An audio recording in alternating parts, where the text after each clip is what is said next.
We got a very interesting report that is coming out from a guy who has a ton of NFL connections. This is a guy that works in the media at the moment, former NFL players, is friends with a lot of the coaches around the NFL. This is a guy who is friends with Coach Deion Sanders. And apparently what he heard, and he kind of implies it in the segment that I'm going to show you guys here in a second. He's basically implying that he heard that the Las Vegas Raiders are basically going forward with Ben Johnson as their head coach. I want you guys to listen to this, and we're going to talk about it on the other side. All right, first and foremost, the next Dallas Cowboys coach is going to be Kelly Moore. Everybody knows that with the relationship that's over there. Deion is not leaving Colorado by no means necessary, unless he was able to coach both his sons, which I don't think that's possible because sources says that Ben Johnson is going to be the Raiders coach. Okay. Like real good sources, like I'm talking about like real good sources, as we shall say. I don't think Deion is going nowhere. I think it was good entertainment, but I don't think Deion is going to Jerry World. Okay, so Pac-Man says, hey, and by the way, Pac's been around. Yep. Long time in the NFL, seemingly friends with everybody. I think that's pretty accurate assessment on the Pac-Man Jones. So he says Deion staying in Colorado, Kellen Moore going to Dallas, Ben Johnson on good authority heading over to the Raiders. So there you guys have it, right? Adam Pac-Man Jones is basically putting it out there that he has a solid source. He's basically implying it's Coach Prime specifically that has told him that the Dallas Cowboys are going to hire Kellen Moore. At the same time, the Las Vegas Raiders are going to go forward with Ben Johnson, and because of that, Coach Prime is headed back to Colorado. So Adam Pac-Man Jones is basically putting it out there that this is what he has heard, right? And again, he's implying that it was Coach Prime that told him this. And what's interesting about all this is if you guys have followed Adam Pac-Man Jones or the Pat McAfee show, generally speaking, they have put out information in the past that has been right, especially Pac-Man Jones. I forget the exact report it was, but something related to Deion Sanders. I believe it was him potentially leaving Colorado, and he put it out there that Deion Sanders will look to potentially move off of Colorado and go into the NFL if he can go and coach his two sons. Of course, that ended up not happening, and now that is Pac-Man Jones, is putting it out there that Colorado will retain Deion Sanders this year, right? So essentially, Sanders was not able to get that NFL job, and that's because of the fact that the Cowboys have hired a head coach, which it'll be Kellen Moore. And of course, the Raiders are going forward with Ben Johnson. Now, we don't know if this is 100% true, right? And honestly, this is the last time we'll talk about Ben Johnson until he's actually hired. But you guys can tell how excited I am for the Raiders to potentially land a guy like Ben Johnson. This is one of the best coaches, in the last 10 years. We've probably gotten two of these guys that have kind of come out. And honestly, I think the only guy that was as hyped as Ben Johnson was probably Kyle Shanahan. And that's obviously worked out really well for the Niners with Kyle Shanahan. Sean McVay didn't have as much hype, but he was another guy that was highly regarded because of the fact that he was a good play caller. And those two guys not only have had success, but those two guys have basically had their team in the playoffs and competing for a Super Bowl basically every single year. Ben Johnson fits that same mold, and truth be told, if the Raiders hire Ben Johnson, we're going to be a playoff team every single year going forward. There's a very, very low chance that Ben Johnson does not actually end up having success because of the fact that the guy's a great play caller, right? He runs a really, really good offense. And of course, for us to have success, the defense will have to kind of do its part as well. But I'm very confident in some of the guys we have on the defense side of the football. We have guys like Maxx and Malcolm and Christian, who are three really good defensive linemen. You have the 6th overall pick, which you're probably not going to get a quarterback with the 6th overall pick unless, Cam Ward doesn't go number 1. Somehow he, kind of falls down, which again, I don't think that's going to happen. I think Cam Ward goes 1, and then we're probably not going to get another quarterback in the first round, right? We'll probably get another guy to go in the second round. There might be a team that's, like a playoff caliber team like the Dolphins that might take a quarterback later on in the first. But generally speaking, even with that 6th overall pick, the Raiders could go with the defensive guy. You can go with the wide receiver, right? You can go with the running back, although I probably wouldn't take a running back with the 6th overall pick. Even if it's Ashton Genty, I probably don't think that's the best value with that pick specifically. But the Raiders could get so much better as we kind of go forward, and we still have some stacked players on the defensive side, right? Or we have a stacked defense, at least in my opinion. And it does look like Ben Johnson's going to be the Las Vegas Raiders head coach, but we'll let that kind of actually happen. But I do like the fact that Adam Pac-Man Jones is putting it out there that it's basically a done deal. I'm going to trust him on this, right? Because I do think Pac-Man Jones knows what he's talking about. Again, he put it out there that Deion Sanders initially would leave Colorado and go into the NFL. But of course, the two teams that he might have been interested in obviously are not interested in him, which are reports that we had heard as well, right? So we'll see what ends up happening. I'm excited. I do hope that Ben Johnson lands with the Raiders. Interestingly, the Raiders are still doing their interviews, and they're still going through some of the other candidates out there. Albert Breer just put it out there that the Raiders are interviewing ex-Commanders and Panthers coach Ron Rivera for their head coaching job today, per sources. To me, this is interesting, right? Because if the Raiders have truly went with Ben Johnson as what the reports kind of are, or Ben Johnson's definitely the guy that's going to land the job, the fact that they're still interviewing head coaching candidates is still interesting nonetheless. Now, I do think the Raiders do have to continue to go through the process, because at the end of the day, Ben Johnson did not meet in person with the Raiders, right? It was an online interview. And who knows what they discussed, right? Maybe Ben Johnson came to that interview and said, hey, I want to be with the Raiders. It's 100% the team I'm going to pick. And then maybe Ben Johnson's already kind of agreed to it. But the Raiders look at it like, hey, we have to do our due diligence on our side to make sure that, hey, if Ben Johnson doesn't somehow take a different job at the end, then we don't really have any other, kind of backup options, if you say. But the Raiders are also interviewing Ron Rivera today. I like Ron Rivera. I think he's a good coach. I probably would not put him ahead of some of the other guys that the Raiders have brought in. Honestly, I think Pete Carroll would be a good option for the Raiders. Same with Steve Spagnuolo. I think Steve Spagnuolo runs an elite defense, arguably the best defensive team in the NFL. But if it isn't Ben Johnson, we'll see what the Raiders' next option is, right? Liam Cohn, the current offensive coordinator of the Tampa Bay Buccaneers, is another guy I would love for the Raiders to bring in, but the Buccaneers are still in the playoffs. So you can't technically bring them in at the moment, but we'll see as the season kind of comes to an end.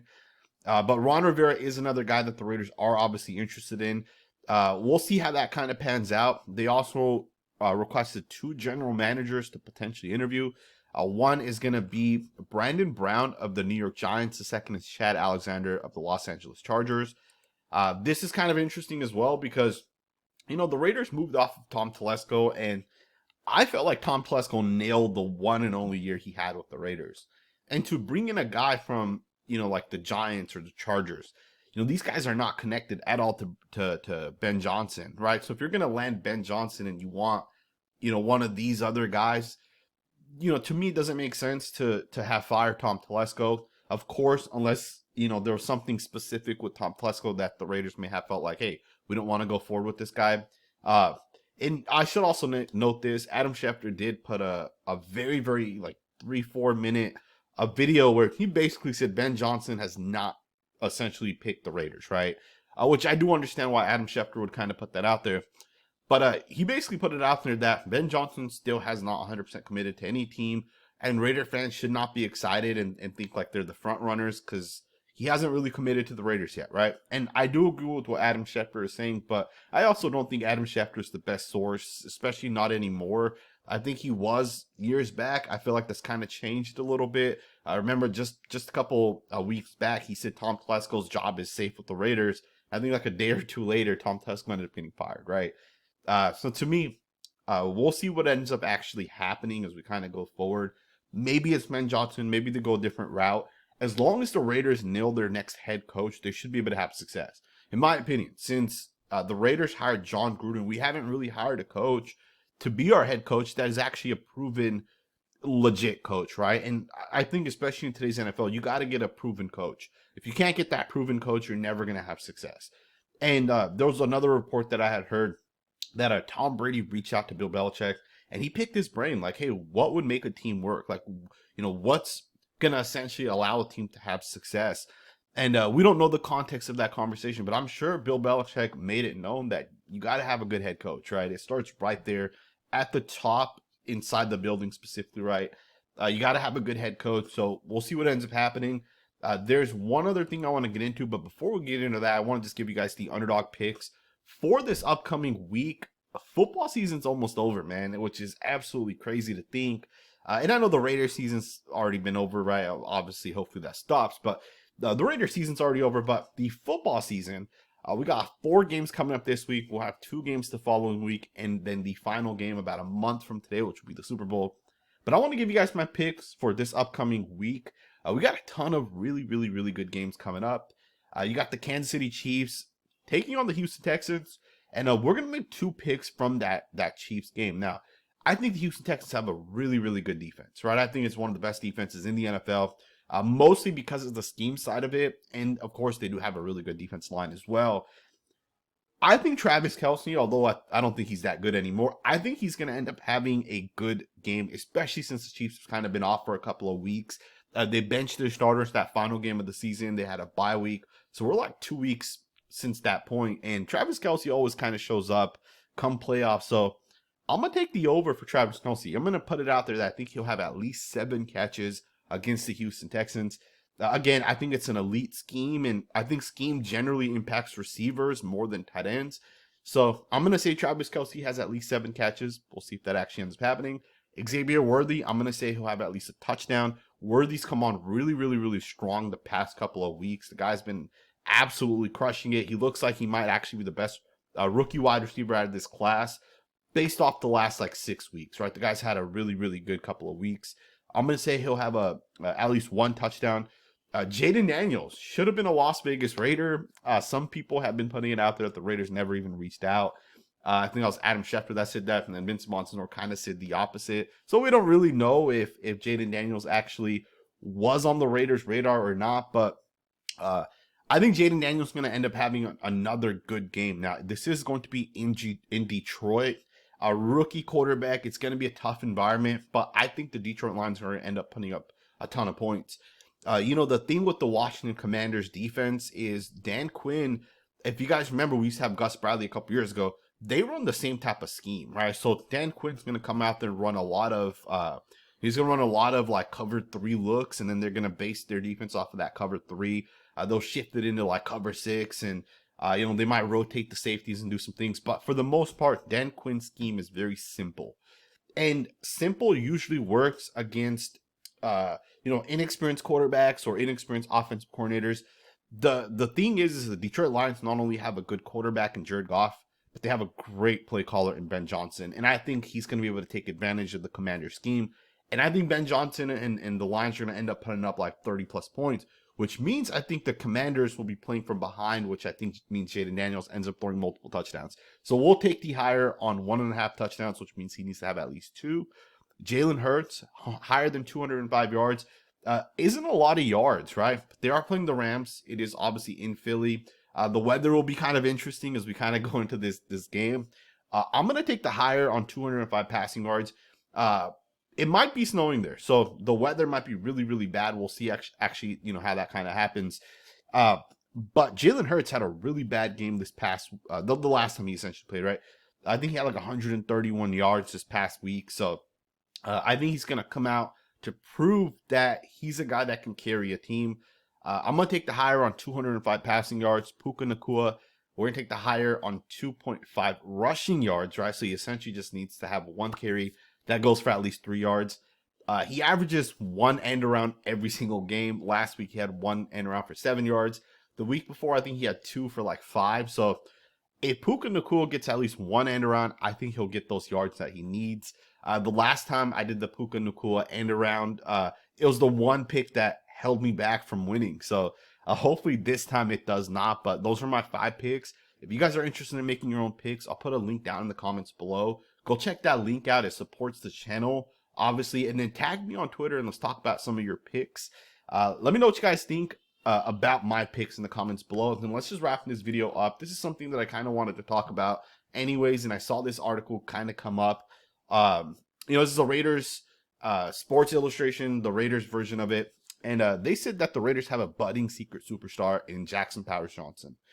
You know what's interesting about Jackson Powers Johnson is this guy is an absolute superstar, right? And I think we saw that pretty much right away, right? The second he started playing within the first 2 games, you already saw it, right?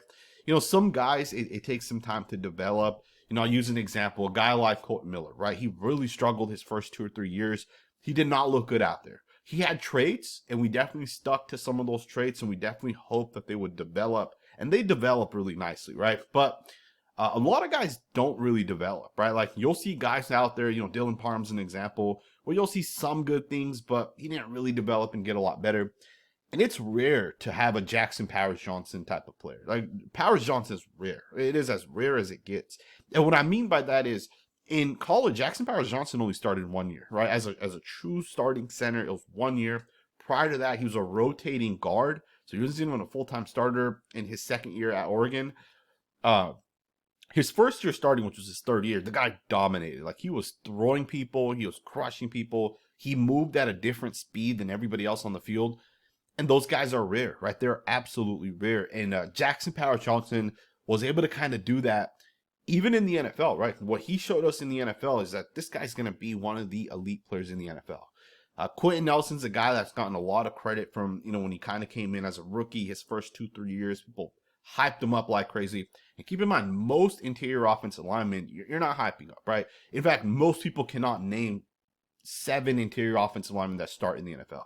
If I ask you who the starting guards of the Commanders or the Eagles, most people don't know. The Chiefs, the Chargers, most people don't really know, right?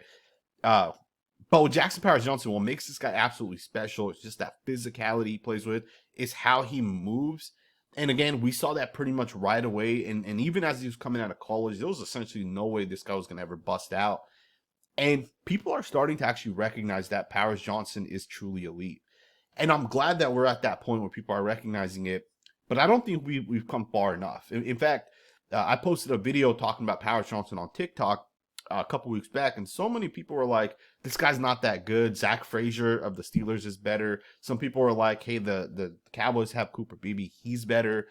And people don't realize Jackson Powers Johnson is a different type of player, right? This guy, in my opinion, is going to be the best center in the NFL by next season, right? I wouldn't say he's better than a guy like Creed Humphrey or even a guy like Cam Jurgens right now. But I think by the time next year ends, if he's a full-time starting center and what he'll do from year 1 to year 2, I think by the end of next year, most people are going to say Powers Johnson's the best center. And that's the trajectory this guy's on, right? Like, this guy has legit superstar potential, right? I would make the argument that Powers Johnson will be a better center than Brock Bowers will be a tight end.